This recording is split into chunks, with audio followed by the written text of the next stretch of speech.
Welcome to the 5 Good Emperors. Which one tops your list? Let us know in the comments.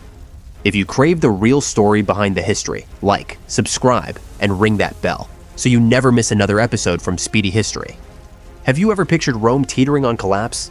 Tax revolts raging through the streets, legions mutinying on the frontiers, and no clear air to put the fires out? Believe it or not, that chaos gave way to 84 years of relative stability and prosperity under 5 unlikely champions. Why good, you might ask? Historians didn't call them good because they wore halos. They earned that title by crafting peaceful successions, bold reforms, and legacies that outshone any bloodline. Imagine, the Senate in panic after Domitian's fall, guards demanding pay, rumors of uprising in the Forum. Enter Nerva, a gray-haired senator more comfortable in debates than battlefields. He soothes the Praetorians with a hefty purse, and then does the unthinkable. He adopts Trajan, a no-nonsense general from Spain. Merit over lineage became Rome's new creed. Now, picture Trajan's army crossing the Danube into Dacia, glittering with gold.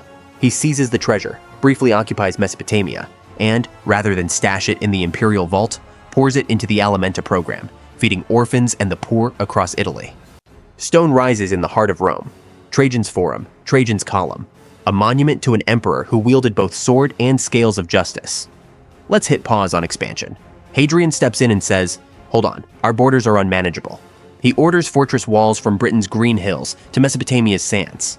He fixes the Perpetual Edict in one enduring text, Rome's first legal code, and rebuilds the Pantheon's dome, sending a clear message: we build to last. Now, imagine an emperor whose biggest war was ensuring the grain dole arrived on time. Antoninus Pius presides over a largely peaceful reign. Small Scottish skirmishes leave us the Antonine Wall, but mostly he brokers treaties, refines laws for slaves and orphans, and keeps Rome thriving without drawing blood. Finally, meet Marcus Aurelius, a warrior who carries a pen.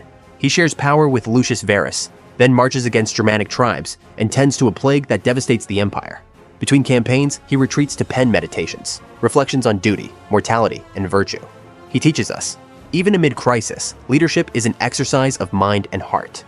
From Nerva's daring adoption to Marcus's plague-time philosophy, these 5 emperors delivered an 84-year masterclass in succession, infrastructure, law, welfare, and yes, damage control.